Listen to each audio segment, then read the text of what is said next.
I'm reading this at the request of my friend Simple Man 6.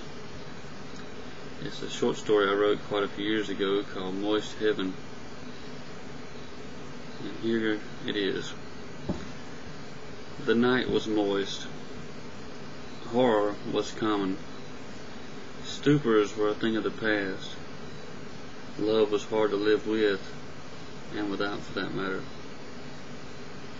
For the sake of appearances, she would go out with him. After years of disappointment, she learned to love him. Time loved them both. They were old creatures when God finally took them home. In the afterlife, he grew to hate her. Everywhere he looked, she was there. Heaven became hell. Suddenly he found himself wanting earth more than anything else. This sharing shit was for the birds. He wanted a good fuck. He never would have used the word fuck though. He called it spreading the wealth. God heard his wishes and sent him back to earth. God kept the bitch. He returned to his job at the factory.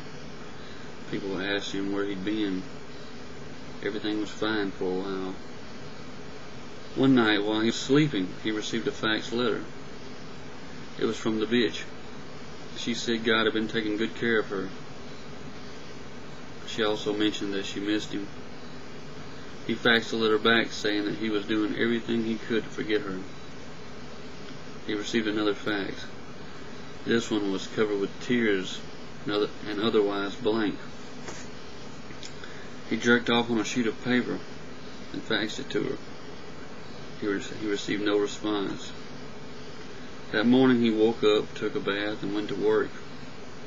Around 9:23, a steel press took his hand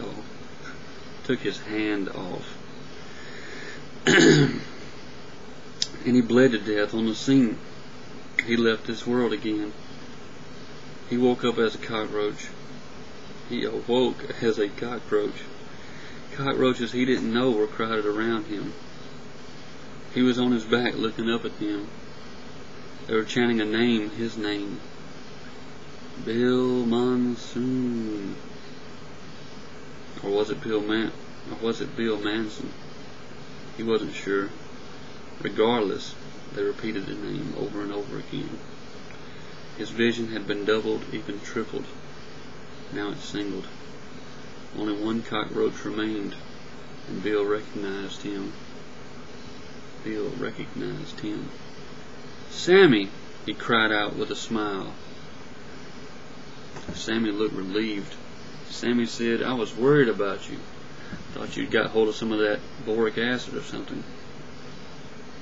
Sammy helped him home. Home at the time was a paper bag filled with rotten oranges. The next day, Sammy was mashed into the kitchen linoleum by a booted foot. No funeral services were held. In all of his lives, he'd been surrounded by tragedy. With a mouthful of irony, he screamed at the sheetrock heaven, "Thank you, God.